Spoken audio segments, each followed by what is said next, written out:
Hey guys, ఎలా ఉన్నారు? ఈరోజు ఒక కొత్త కథతో మీ ముందుకు వచ్చేసాను.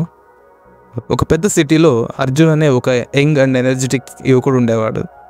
అతనికి చిన్నప్పటి నుంచి ఆర్కిటెక్ట్ అవ్వాలి అనేది ఒక పెద్ద కోరిక.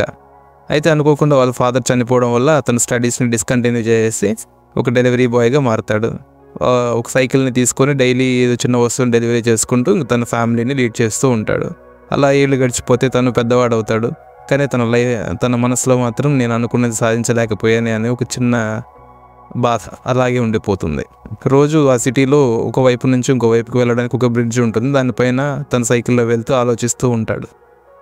ఒకరోజు అలాగే వెళ్తూ ఉండగా వర్షం పడుతుంది. ఆ వర్షంలో ఒక పెద్ద ఆయన ఒక చేతిలో సంచి పట్టుకొని నడుచుకుంటూ వస్తూ ఉంటాడు. తన చేతిలో సంచిలోంచి వస్తువులు కింద పడిపోతే ఆ వస్తువుల్ని మన అర్జున్ వెళ్ళి తీసి తనకిస్తాడు. థ్యాంక్స్ బాబు అంటూ తనని చూసి, నిన్ను చూస్తుంటే లైఫ్లో ఏదైనా సాధించగలను అనే కాన్ఫిడెన్స్ కనిపిస్తుంది బాబు నీలో అంటాడు.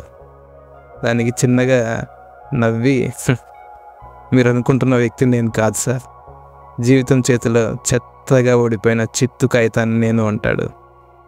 ఒక్క నిమిషం ఆ పెద్ద ఆయన ఆగి, రేపు నన్ను వచ్చి ఈ అడ్రస్లో కలువు అని తన విజిటింగ్ కార్డు ఇస్తాడు. ఈ అర్జున్కి ఎవరితను అనే ఒక క్యూరియాసిటీ ఉంటుంది. ఆ రోజు రాత్రి అంతా దాని గురించి ఆలోచిస్తూ ఉంటాడు. పొద్దున్నే తను చెప్పిన అడ్రస్కి వెళ్ళిపోతాడు. అది ఒక పెద్ద వర్క్ షాప్. అక్కడ ఈ పెద్ద ఆయన కూర్చొని ఉంటాడు. అక్కడంతా ఏదో బిల్డింగ్ ఆర్కిటెక్ట్ మోడల్స్ డిజైన్స్ అవి ఉంటాయి. దాన్ని చూసి ఆ పెద్ద ఆయన్ని, ఎవరు సార్ మీరు అని అడుగుతాడు. నేను ఒక రిటైర్డ్ ఆర్కిటెక్ట్ని బాబు, ఒకప్పుడు నేను చాలా పెద్ద లెజెండ్ ఈ ఫీల్డ్లో అని చెప్తాడు. ఇంకా మాటల్లో మన అర్జున్ కూడా తను అవ్వాలి అనుకున్న దాని గురించి, తన లైఫ్లో జరిగిన విషయాల గురించి చెప్పుకుంటూ ఏదో బాధపడతాడు. దానికి ఆ పెద్ద ఆయన, లైఫ్ అందరికీ ఒక సెకండ్ ఛాన్స్ ఇస్తుంది, మేబీ నీకు ఈ రూపంలో ఇచ్చింది అనుకుందాం, నాకు వచ్చినటువంటి ఆర్కిటెక్చరల్ స్కిల్స్ అన్నీ నేర్పిస్తాను, సో యు స్టార్ట్ అగైన్ అంటూ తనని ఎంకరేజ్ చేస్తాడు. మన అర్జున్ కూడా ప్రతిరోజు సాయంత్రం తన దగ్గరికి వెళ్ళి ఆ స్కిల్స్ అన్నీ నేర్చుకోవడానికి తన వంతు ఎంతో హార్డ్ వర్క్ చేస్తూ ఉంటాడు. ఇలా ఆల్మోస్ట్ 1.5 year గడిచిపోతుంది. సో మనవాడు కూడా బాగా స్కిల్స్ని బాగా ఇంప్రూవ్ చేసుకుంటాడు. అనుకోకుండా ఒక పెద్ద వర్షానికి ఆ ఊర్లో ఉన్నటువంటి బ్రిడ్జ్ కూలిపోతుంది. దాన్ని చూసి మన అర్జున్కి తన లైఫ్ యొక్క పర్పస్ ఏంటో అర్థమవుతుంది.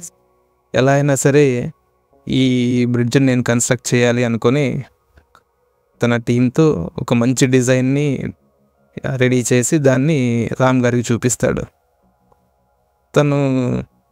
తనకున్నటువంటి కాంటాక్ట్స్ ద్వారా ఈ డిజైన్ని సిటీ కౌన్సిల్లో అప్రూవ్ చేపిస్తాడు.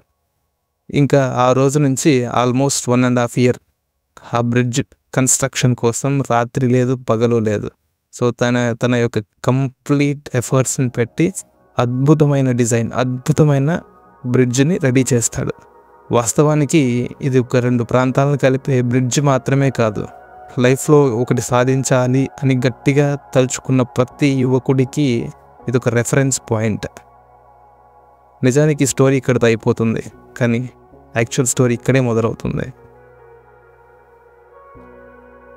ప్రతి ఒక్కరికి లైఫ్లో ఏదో చేయాలి, ఏదో సాధించాలి అనేది ఉంటుంది. బట్ అందరికీ లైఫ్ ఎలా ఉండదు. అలా అని చెప్పి అక్కడే ఆగిపోవడం అనేది అయితే కరెక్ట్ కాదు కదా. So life will give a second chance for everyone.